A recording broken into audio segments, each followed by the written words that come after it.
Up the middle, here's Stevenson. They'll get him to the ground at the 20 following a pickup of 4. On any running play that's called, they're always hoping that it's going to break big and go the distance. But when you get a nice gain like that, you're able to do so many things anyway. You can come back and run essentially the same play again, continue to move the ball on the ground, or you can decide to throw the ball now because usually you have the defense back on its heels. As big of a play as we've had in this one so far. This is 3rd and 3. Trying to pick it up on the ground with Harris. And he'll be tackled about 2 yards shy of the line to gain. A 1-yard pickup leads to 4th down. They're going for it. This is Harris. And he picks up the 1st down yardage as he takes it down to the 16. Just a gain of 3, but they'll certainly take it as they convert on 4th down. 4th and 2 in the NFL, not ordinarily a running down anymore. Usually that ball is moved through the air. They went ahead and gave it to the back, and he ends up picking up the 1st down. I'm not sure if they fooled him as much as they just did a nice job executing. Needed 2, and they got 3. And he is going to be stopped up at the line of scrimmage. And we'll have a stoppage as well as we have reached the 2-minute warning.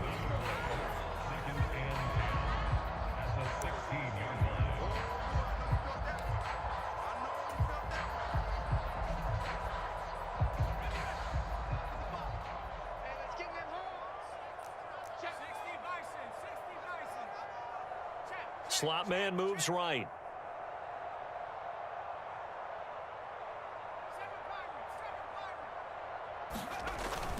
On 2nd down, this is Harris.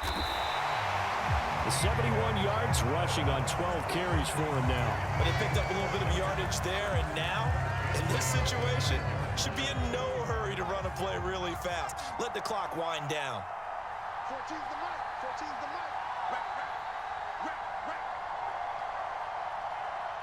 Now the Patriots going to use one of their timeouts as they'll get a chance to talk it over after picking up the 1st down.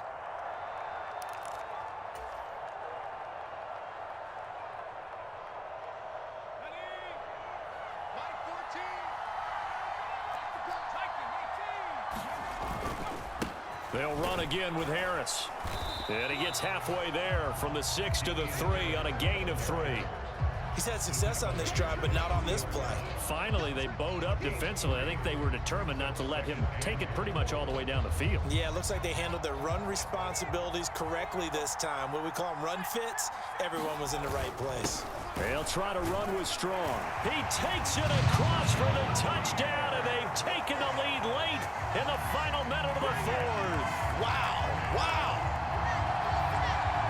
So the second half comeback is now complete. They have battled from behind, taken the lead, and CD now, they just need their defense to stand up here and secure the victory. And remember, they were trailing by double digits, fought their way back into this one.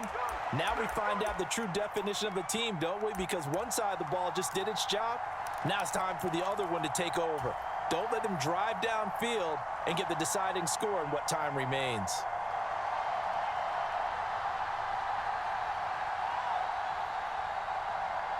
So the Patriot offense stays out there, and they'll line up and go for 2.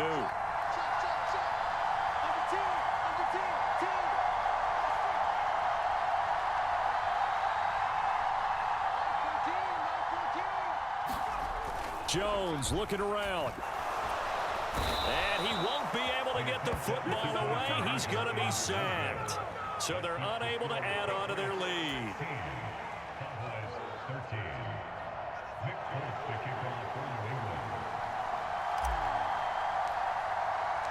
Folk now set to boot it after his guys put 6 on the board.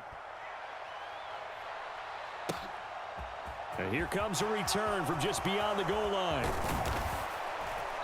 And it's a pretty good return here as he'll get this up to the 29.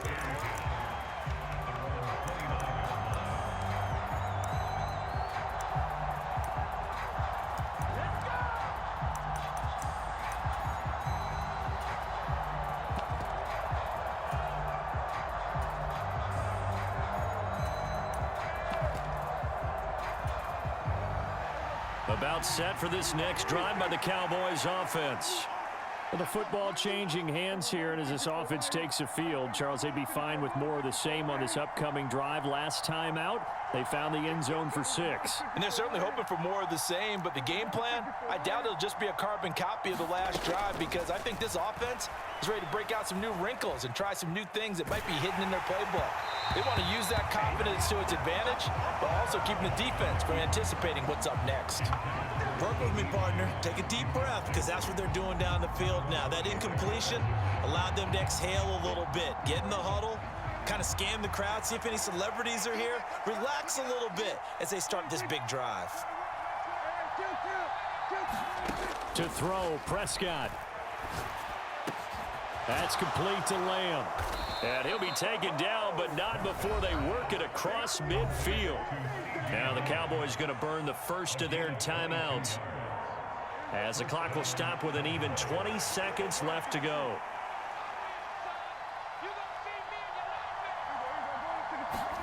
Prescott. And he'll go right back to Lamb. And he's going to be out of bounds, but not before he takes it inside the 40.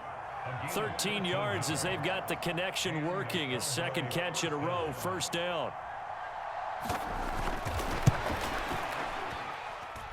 Marr able to put this one through, and that will tie this game here in the final minute of play. So they hadn't called on him at all until this point, but he comes through here and buries one from long range.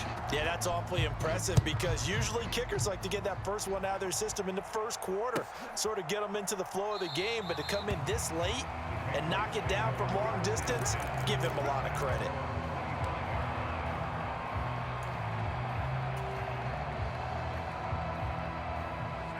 New England with a first down as they begin the drive. And Charles, obviously not much time left. I'm curious to see if there's enough for them to get into field goal range and try to win this thing. And partner, you and I both know the safe calls to kneel and just take it into overtime.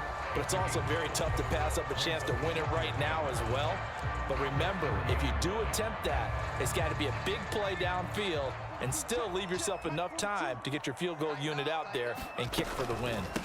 On the give, this is Harris trying to bounce it outside, but he's only able to get it back to the line of scrimmage.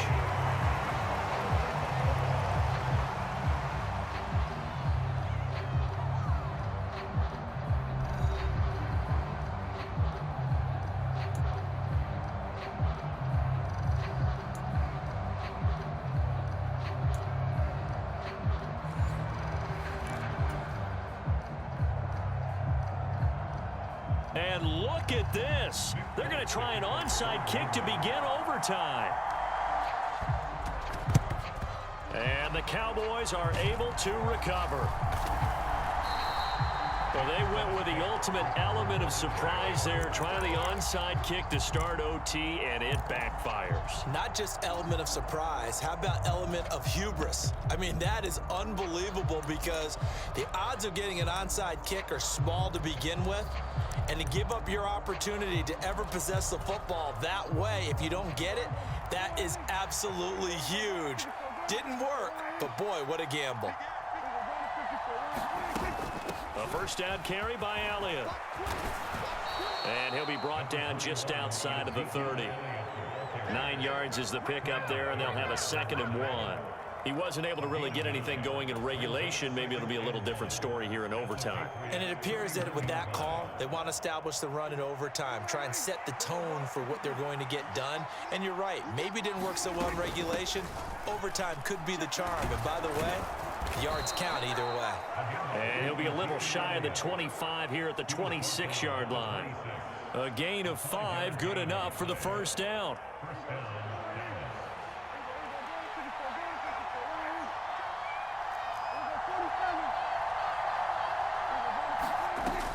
Again, it's Elliott. And he's going to get a solid gain of 9 before being brought down. 2nd and right at a yard. And I know you, with every carry, especially in overtime, you're just saying, if you're that ball carrier, hold on to the football. Hold on to it, protect it, but not necessarily settling, because you're trying to get to the end zone. You're trying to end the game right here. And I know the defensive guys, poking, clawing, raking, trying to knock the ball free and protect their end zone. Yeah, like you alluded to, especially this part of the field.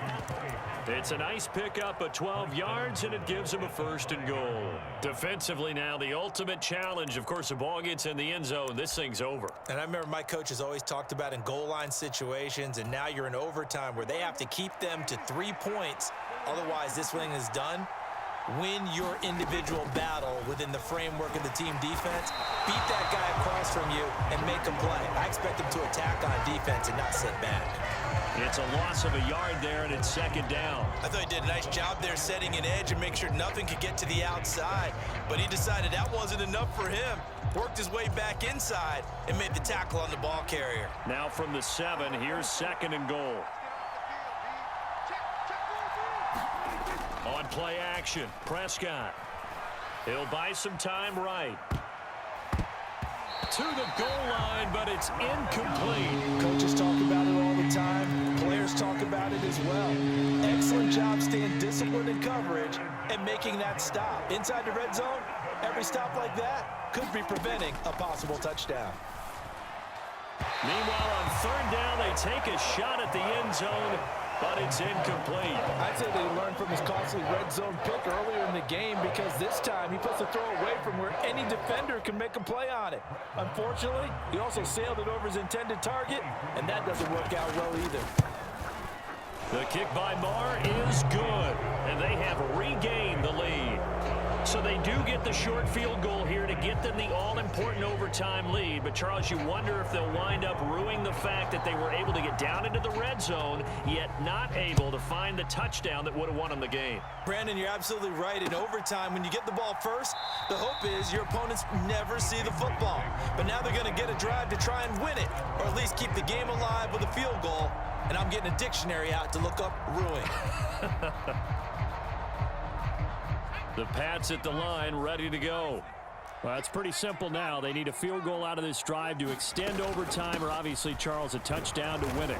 Yeah, and I'm taking the defense's perspective on this one, partner, because now they know with a 3-point lead, they can afford to give that up because you just keep playing, right? Overtime gets extended.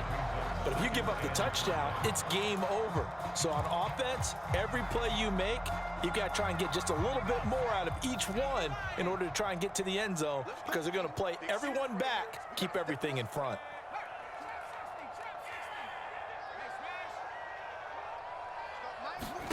Now it's Jones' turn in overtime. Over the middle, and there's a diving catch. His first catch, and it's a big one in overtime. It's a 1st down. And not all spectacular catches are the result of a pass that maybe was not thrown quite right. Sometimes it's thrown in the perfect spot, and you have to just go get it. And he did that right there. No fear there in the middle of the field. And all the way down to the 5. 127 yards rushing for him now as his big night continues. And here in overtime, a big time for a big run like that. Now you're saying to yourself, okay, we're right back in this game. A field goal ties it again, and you keep playing in overtime. Another big play like that, they might start thinking about a touchdown. Here's Stevenson. And he will maneuver his way down to about the 7. Only a yard that time, 2nd and goal. Not a whole lot there on 1st and goal, and that's what you're looking for defensively. You'll certainly live with giving up just a yard or 2 in this situation. The line of scrimmage, the 7 now on 2nd and goal. Oh, yeah, I'm coming. Oh, yeah, I'm coming. Jones. That's going to be caught at the 10-yard line. Touchdown, Patriots. Jones finding Nelson Aguilar for the touchdown there. But, Charles, a very simple mission anytime that you play on your home turf, and that is to defend your home turf. And today, that mission was accomplished. Look, every offseason, every preseason, the head coach goes in front of the team and says, the mission for the season, defend our home field every time, split on the road, and we'll be in the playoffs. That's why defending the home field is vital. That'll do it for us. For Charles Davis and all our hardworking crew.